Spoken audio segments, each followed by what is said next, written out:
নমস্কার, আপনারা শুনছেন গল্পপট।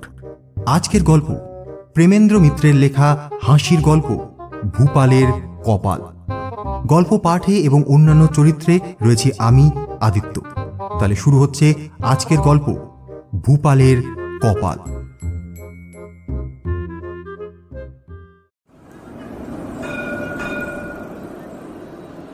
ভূপালের সঙ্গে সেদিন হঠাৎ দেখা হয়ে গেল। জরুরি কাজে টালিগঞ্জে যাচ্ছিলাম। হঠাৎ পিছন থেকে আমার নাম ধরে এক চিৎকার না বলে আর্তনাদ বলাই উচিত। মানুষ মানুষকে শুধু ডাকবার জন্য অমন ভয়ানক আওয়াজ করে না। কি হলো বুঝতে না পেরে সভয়ে পিছনে ফিরেই ব্যাপারটা বুঝতে পারলাম। দেখলাম পিছনে ট্রামের ভিড়ের ভেতর দাঁড়িয়ে আছে স্বয়ং ভূপাল। বাইরে বৃষ্টি নেমেছে বলে ট্রামে বেশ ভিড়। ট্রামের সিটে না কুলোবার দরুন অনেকেই দাঁড়িয়ে আছে। ভূপাল তারই ভিতর দিয়ে গম্ভীর মুখে আমার দিকে এগিয়ে এলো। সেই এগিয়ে আসা সাধারণ এগিয়ে আসা নয়, কারুর পা মারিয়ে, কারুর কাপড়ে জুতোর কাদা লাগিয়ে, কাউকে ধাক্কা দিয়ে ফেলে সে যেভাবে ঝড়ের মতন আমার দিকে ছুটে এলো, মনে হলো যেন আমার কাছে আসার উপরে তার জীবন মরণের সমস্যা নির্ভর করছে। উৎসুক হয়ে তাই তার দিকে তাকালাম, কিন্তু কাছে এসে সে শুধু বলল, হে সে কি রে, এ তুই? ভাবখানা এমন যেন এতক্ষণ সে আমার জায়গায় আর কাউকে বসে থাকতে দেখেছিল। তার চিৎকারে ও এই সম্ভাষণে একটু অভিভূত হয়ে পড়েছিলাম, কিন্তু কিছু বলতে পারলাম না। ভূপাল নিজেই আবার বলল, এই কতদিন পর দেখা বল। ততক্ষণে আমি একটু সামলে নিয়েছি। বললাম, হ্যাঁ অনেকদিন পর দেখা। তা কোথায় যাচ্ছিস তুই? আমি একটু বালিগঞ্জে যাব ভাই। বালিগঞ্জ? আমি অবাক হয়ে জিজ্ঞাসা করলাম। হ্যাঁ বালিগঞ্জ, কেন বালিগঞ্জে গেলে কি হয়? কোনো রকমে হাসি চেপে আমি বললাম, না কিছু হয় না, কিন্তু এটা তো টালিগঞ্জের ট্রাম। ভূপাল এবার একটু অবজ্ঞার হাসি হাসল। আমার মস্তিষ্কের সুস্থতায় যেন তার বিশ্বাসই নেই। তার ভাব দেখে একটু বিরক্ত হয়ে বললাম, এটা যে টালিগঞ্জের ট্রাম দেখে উঠিসনি? ভূপাল তবু বিজ্ঞের মতন গম্ভীর স্বরে বলল, ভুল করেছিস না? হ্যাঁ হ্যাঁ ভুল করেছিস। এই টালিগঞ্জে যাবি তো এক্ষুনি নেমে যা। এই দাঁড় করাও, গাড়ি দাঁড় করাও। আহ কি মুশকিল! এরপর আর কি করে তাকে বোঝানো যায়? আমার একার দ্বারা তা সম্ভব হতো না যদি না সেই সময় পাশের কয়েকজন ভদ্রলোক বলে উঠতেন, আরে ও মশাই, আপনি ভুলভাবে উঠেছেন। এবার ভূপালের বুঝি টনক নড়ল। একটু সন্দিগ্ধভাবে সে বলল, তাই নাকি? কিন্তু আমি যে দেখে উঠলাম। সবাই এবার সমস্বরে বলল, তা আমরা কি সবাই ভুল দেখে উঠেছি? ভূপাল এবার মাথা চুলকে বলল, এই তাই তো, এই বড় মুশকিল হলো দেখছি। এই বৃষ্টির ভেতর আবার নামতে হবে, কতক্ষণ আবার বালিগঞ্জের ট্রামের জন্য দাঁড়িয়ে থাকতে হয় তাই বা কে জানে। তার অবস্থা দেখে এবার আমার করুণা হলো। বললাম, তোর যেমন বুদ্ধি, একটু না দেখে ওঠার জন্য এই কর্মভোগ করতে হলো তো। ভূপাল চুপ করে রইল, কিন্তু শেষ পর্যন্ত কোনো ভোগই তাকে ভুগতে হলো না। রাসবিহারী অ্যাভিনিউর মোড়েই তার বৃষ্টির ভেতরে নামবার কথা, কিন্তু হঠাৎ করে কেমন করে কে জানে সেইখানেই ট্রামের কারেন্ট বন্ধ হয়ে গেল। কারেন্ট ফিরে আসার আগেই দেখা গেল সারের পর সার ট্রাম দাঁড়িয়ে আছে। ফলত ভূপাল তার ভিতরে না ভিজেই ট্রাম পেয়ে গেল।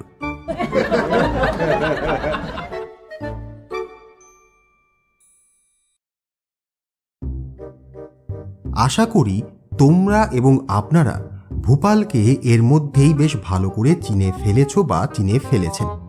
এমন আলগা আগোছালা লোক দুনিয়ায় যদি আর দুটি থাকে। সবসময় সে অন্যমনস্ক, সব কাজই তার গলতি, আর তার কীর্তি এত যে বলে শেষ করা যায় না। ভূপালের সঙ্গে হয়তো অপরিচিত এক ভদ্রলোকের বাড়িতে দেখা করতে গিয়েছি। বৈঠকখানার চাবি খুলে দিয়ে চাকর হয়তো ভিতরে খবর দিতে গেছে। দেখি ভূপাল ঘরে ঢুকেই শটান একবারে সুইচ বোর্ডের কাছে গিয়ে হাজির। সুইচ বোর্ডে অনেকগুলো সুইচ, আলো, পাখা প্রভৃতির। জিজ্ঞাসা করলাম, এই ভূপাল কি করছিস? আরে দাঁড়াও না, বড্ড গরম। এই কথা বলে ভূপাল একটা সুইচ টিপে দিয়ে চেয়ারে এসে আরাম করে বসে চোখ বুজে বলল, এই কিসেরা? ভূপাল চোখ বুজেই উত্তর দিল, কি ঠান্ডা, বুঝতে পারছো না? ঠান্ডা? কোথায় ঠান্ডা? চেয়ে দেখ দেখি একবার। ভূপাল একবার চোখ খুলে চাইল, তারপর একটু বিরক্ত হয়ে বলল, ও, এই আলোটা জ্বেলেছি বুঝি। তাহলে করছিলি কেন? এবার ভূপালের মুখে আর কোনো কথা নেই, কিন্তু তা বলে ভেবো না যে সে ভয়ানক লজ্জিত হলো। ভূপাল সেসবের ধার ধারে না। ভুল করা বা না করায় তার কিছুই আসে যায় না। সে সবসময় নির্বিকার এবং নিশ্চিন্ত। তার নির্বিকার এবং নিশ্চিন্ত হওয়ার অবশ্য একটা কারণ আছে। কারণটা হচ্ছে তার কপাল। এরকম কপাল পৃথিবীতে আর কারোর হয় না। লটারিতে অনেকে লাখ লাখ টাকা পেতে পারে, খানায় পড়ে গিয়ে কারুর কারুর মাটিতে পোঁতা সোনার ঘড়ায় হাতও কেটে যায়, কিন্তু ভূপালের তুলনায় তাদের ভাগ্য কিছুই নয়। ভাগ্য তাদের একবারই কৃপা করে, কিন্তু ভূপালের বেলায় ভাগ্যের ক্লান্তিও নেই, বিরক্তিও নেই। দেখলে না, বালিগঞ্জের বদলে টালিগঞ্জের ট্রামে চেপে তাকে ভুগতে হলো না। তার কপাল উপযুক্ত সময়ে ট্রামের কারেন্ট বন্ধ করে দিল। ভূপাল তাই বেপরোয়াভাবেই চলে। সে জানে ভাগ্য তার কাছে হার মেনেছে। ভূপালের সঙ্গে তখন এক মেসে থাকি। রাত্রিবেলা খেয়ে দিয়ে আঁচাতে গেছি, হঠাৎ ভূপাল চেঁচিয়ে উঠে বলল, এই যা যা যা, এই যা, আমার সর্বনাশ হয়ে গেল রে, সর্বনাশ হয়ে গেল। টুন করে একটা শব্দ আমরাও শুনতে পেয়েছিলাম। ভূপালের ভাব দেখে মনে হলো অত্যন্ত মূল্যবান একটা কিছু সে হারিয়ে ফেলেছে। জিজ্ঞাসা করলাম, এ কি হলো, কি হলো, কি পড়ে গেল? ভূপাল প্রায় কাঁদো কাঁদো গলায় বলল, এই ভাই রে, এই ভাই পকেটে একটা আনি ছিল রে ভাই, সেটাই মনে পড়ে গেল। এবার আমরা আর না হেসে পারলাম না। বললাম, হ্যাঁ সে কি রে, একটা আনি হারাতেই সর্বনাশ? হ্যাঁ। ভূপাল কিন্তু এই কথায় চটে উঠল। একটা আনি? হ্যাঁ, একটা আনি কি সামান্য কথা নাকি? হ্যাঁ, এই চারটে পয়সা, এই 4টে পয়সা 4 হাত মাটি খুঁড়লে পাওয়া যায়? বলতো, পাওয়া যাবে? ইত্যাদি ইত্যাদি কথা বলে আলো আনিয়ে চেঁচিয়ে মেচিয়ে সে এক তুমুল কাণ্ড বাঁধিয়ে তুলল। কি করি, শেষ পর্যন্ত বাধ্য হয়ে সবাই মিলে ভূপালের আনি খুঁজতে লাগলাম, কিন্তু 2 ঘন্টা ধরে হয়রান হয়েও আনি পাওয়া গেল না। হয়রান হয়ে শেষ পর্যন্ত ভূপালও হতাশভাবে শুতে চলে গেল। পরের দিন সকালে কলতলায় স্নান করছি, এমন সময় চকচকে কি একটা জিনিস চৌবাচ্চার এক কোণে যেন দেখতে পেলাম। তুলে দেখি একটা চশমার কাঁচ। কলতলায় তখন অনেকে আছে। ভূপালও এসেছে সেজে গুজে এক গ্লাস জল নিতে। জিজ্ঞাসা করতে যাব যে এটা কার কাঁচ, এমন সময় হাত থেকে ছো মেরে ভূপাল সেটা নিয়ে বলল, এই এই এই তো, আরে এই তো আমার চশমার কাঁচ। আশ্চর্য হয়ে বললাম, তোর চশমার কাঁচ কীরকম? ভূপাল চোখ থেকে চশমা খুলে ফেলল। দেখলাম সত্যি তার একদিকের কাঁচ নেই। কাঁচটা সস্থানে লাগাবার চেষ্টা করতে করতে সে বলল, এই তো দেখছো না, এটা আমারই কাঁচ। হ্যাঁ তা তো দেখতে পাচ্ছি, কিন্তু সকাল থেকে ওই খোলা চশমা চোখে ঘুরে বেড়াচ্ছিস, টের পাসনি? এই বুঝতে পারিনি রে ভাই। এই কথা বলে নির্বিকারভাবে ভূপাল চলে যাচ্ছিল, তাকে ডেকে বললাম, এই দাঁড়া, তোর না কাল আনি হারিয়েছিল? ও হ্যাঁ, আনি, তাই তো। এই তো আনিটা তো পকেটেই আছে। এই তার মানে কাল কাঁচটাই খুলে গেছিল। আমাদের গত রাত্রের হয়রানির কথা স্মরণ করে তিক্ত স্বরে বললাম, হ্যাঁ পড়েই গেছিল, গুঁড়ো যে কেন হয়নি তাই ভাবছি। গুঁড়ো হবে কেন? বাহ, গুঁড়ো কেন হবে? এই কথা বলে ভূপাল নির্বিকারভাবে বেরিয়ে গেল।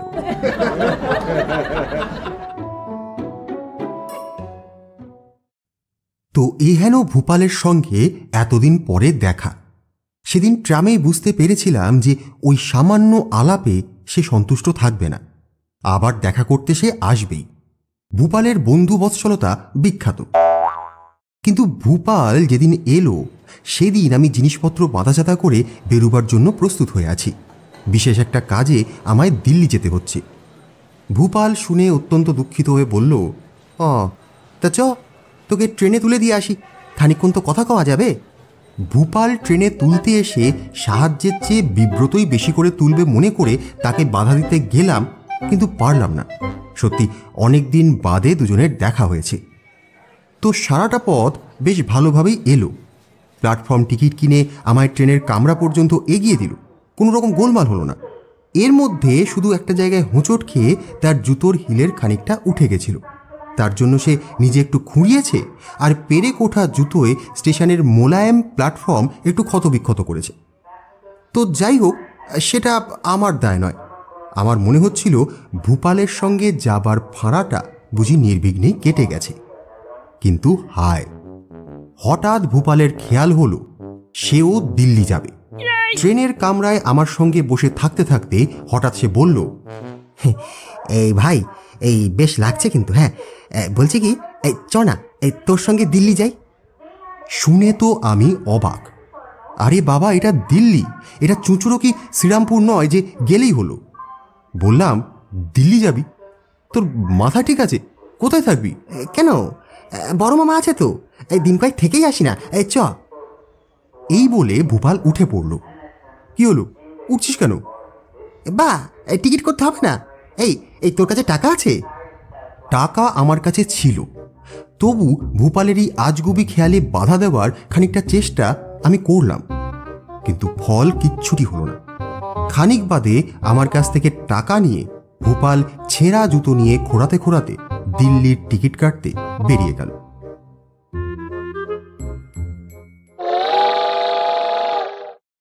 গাড়ি ছাড়বার কিছুক্ষণ আগেই ভূপাল ফিরে এলো। আমি ততক্ষণে মনকে একরকম প্রবোধ দিয়েছি, বুঝিয়েছি হাজার হোক সঙ্গী হিসাবে ভূপালের অনেক গুণ আছে, দিল্লি পর্যন্ত একসঙ্গে যাওয়া তো যাবে। মনে মনে ভাবলাম ফাঁড়াটা অল্পের উপর দিয়েই কেটে গেছে। কামরায় লোক বলতে বেশি কেউ নেই। দুজনে বেশ আরাম করে বসে বসে গল্প করতে করতেই চললাম। বর্ধমানে ফুর্তি করে দুজনে খাওয়া দাওয়া করলাম। আসানসোল পর্যন্ত বেশ ভালো কাটল। তারপর কামরায় টিকিট চেকার উঠল। আমার টিকিট প্রথমে দেখে তাতে সই করে চেকার ভূপালের টিকিট দেখতে চাইল। ভূপালের পকেট হাতড়াবার ঘটা দেখে প্রথমে একটু প্রাণে ভয়ই পেয়েছিলাম, কিন্তু খানিক বাদে সে টিকিট বের করে দিল একটা পকেট থেকে। চেকার সেই টিকিটটা হাতে নিয়ে এপিট ওপিট দেখে বলল, ও মশাই, এটা কি? ভূপাল গম্ভীর হয়ে বলল, কেন, দেখতে পাচ্ছেন না টিকিট? হ্যাঁ, টিকিট তো জানি, কিন্তু এ তো প্ল্যাটফর্ম টিকিট। Platform ticket? ভূপালের সঙ্গে আমিও একেবারে আকাশ থেকে পড়ে বলে উঠলাম, হ্যাঁ এই তো দেখুন না। এই কথা বলে চেকার টিকিটটা আমার হাতে দিল। সেটা দেখে আমারও তখন চক্ষু স্থির হয়ে গেছে। সত্যি সেটা হাওড়ার প্ল্যাটফর্ম টিকিট। এবার অত্যন্ত রেগে উঠে ভূপালকে বললাম, এই দিল্লির টিকিটটা কোথায়? দেখ কোন পকেটে রেখেছিস। এই পকেটে তো রাখিনি, সেটা বোধহয় ফেলে দিয়েছি। ফেলে দিয়েছিস? আমার গলা থেকে কথাটা অস্পষ্টভাবে বেরোলো। হ্যাঁ, এই প্ল্যাটফর্ম টিকিট ভেবে আমি বোধহয় সেটাই ফেলে দিলাম, এই ট্রেনে উঠবার একটু আগেই। এরপর কি আর মুখ দিয়ে কথা বেরোয়? ভূপাল তখনও আমাকে বোঝাবার চেষ্টা করছে, আসলে কি, ওই দুটো টিকিট গোলমাল হতে পারে বলে আমি আগে থাকতেই প্ল্যাটফর্ম টিকিটটা ফেলে দিলাম। বেশ করেছো, কৃতার্থ করেছো। এই কথা বলে আমি গুম হয়ে তার দিকে পিছন ফিরে বসলাম, কিন্তু তাতে তো আর চেকার ছাড়বে না। সে বলল, তা মশাই, টিকিট তো একটা করতে হবে। ভূপাল বলল, ভাই, তাহলে আর আমার দিল্লি গিয়ে কাজ নেই। আমি বরং ধানবাদেই নেমে যাচ্ছি ছোটদার কাছে। বলছি কি, তুই একটা ধানবাদের টিকিট করে দে না। তার দিকে জ্বলন্ত দৃষ্টি নিক্ষেপ করে আমি পকেট থেকে ব্যাগ বের করলাম। চেকারের হাতে একটা নোট দিলাম তার থেকে বের করে। চেকার বলল, মশাই, চেঞ্জ তো নেই। আচ্ছা রাখুন থেকে নোটটা, আমি চেঞ্জ নিয়ে আসছি। চেকার চেঞ্জ আনবার জন্য নেমে যেতেই আমি আবার পিছন ফিরে বসলাম। ভূপাল কাতরভাবে পিছন থেকে বলল, দেখ, আমার দোষ কি ভাই? দোষ কি? আমার চাপা রাগ এবার ভেঙে পড়ল। তার অসাবধানতা, অন্যমনস্কতা, বোকামির জন্য যা নয় তাই বলে খানিক ভৎসনা করলাম। বললাম, আচ্ছা মানুষ কি চিরকাল এরকম উজবুক থাকে? এত করেও তার শিক্ষা হয় না? কপাল গুণে, হ্যাঁ কপাল গুণে সে হয়তো আগে বেঁচে গেছে, কিন্তু তাই বলে কি চিরদিন এরকমই যাবে? এখন এই টিকিট কোথা থেকে আসবে শুনি? ভূপাল শুনতে শুনতে বুঝি অনুশোচনার আবেগে হঠাৎ উঠে পড়ল। তারপর 2-1 পা খুঁড়িয়ে হেঁটে তার যত রাগ গিয়ে পড়ল ওই ছেঁড়া জুতোটার উপর। পা থেকে জুতো দুটো খুলে নিয়ে একদিকে সবলে ছুঁড়ে দিয়ে সে নামবার উদ্যোগ করল। জুতো দুটো তখন গাড়ির একদিকে উপুড় হয়ে পড়ে আছে। হঠাৎ আমি চমকে উঠে ডাকলাম, এই এই ভূপাল, শোন শোন শোন। ভূপাল মুখ অন্ধকার করে ফিরে দাঁড়িয়ে বলল, কি কি হয়েছে? আরে তোর জুতোর তলায় পেরেকে ওটা কি আটকে? ভূপাল কথাটা শেষ পর্যন্ত শুনলও না। পেরেক বলেই যেন একেবারে ঝাঁপ দিয়ে পড়ল জুতো দুটোর ওপর। তারপর নিতান্ত স্বাভাবিক গলায় বলল, এই তো দিল্লির টিকিট। মনে হলো যেন এই কথাটা সে অনেকক্ষণ ধরেই বলে আসছে। হাতে নিয়ে সত্যি এবার দেখলাম সেটা দিল্লিরই টিকিট। ভূপালের ফেলে দেওয়ার টিকিট কেমন করে যেন তারই হিল ওঠা জুতোর পেরেকে বিধে আটকে ছিল। এতক্ষণ তাই নিয়ে হাঁটাচলা করার দরুন টিকিটটা একটু ময়লা হলেও একেবারে অচল হয়নি। এবার বলো, তোমরাই বলো, এমন কপাল বিশ্বাস করা যায়?